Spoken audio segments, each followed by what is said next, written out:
आपल्या समोर आपलं मनोगत व्यक्त करत आहोत. अध्यक्ष भाष्य गुरुजन वर्ग व माझ्या विद्यार्थी मित्रांनो, आज मी तुम्हाला प्रजासत्ताक दिनाबद्दल काही 4 शब्द सांगणार आहे. ते तुम्ही शांत चित्ताने ऐकून घ्यावे ही माझी नम्र विनंती. माझे नाव सोहम संतोष चव्हाण आहे आणि मी इयत्ता 4थी शिकत आहे. तुम्हाला स्वातंत्र्य दिनाच्या खूप खूप शुभेच्छा. स्वातंत्र्यवीरांना करूया शतशत प्रणाम.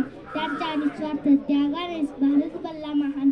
अनेक थोर नेत्यांच्या वीरांच्या बलिदानामुळे 15 ऑगस्ट 1947 रोजी आपला देश इंग्रजांच्या गुलामगिरीतून स्वतंत्र झाला. त्यानंतर आपल्या देशाचे राज्यकारभार सुरळीतपणे चालावा म्हणून संविधान तयार करण्यात आले. त्यानंतर आपल्या देशाचे संविधान तयार करण्यात आले.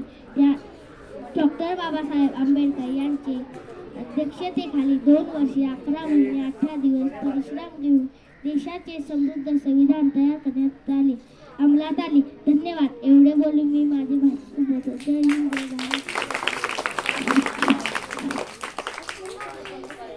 यानंतर देविका सागर आठवळे.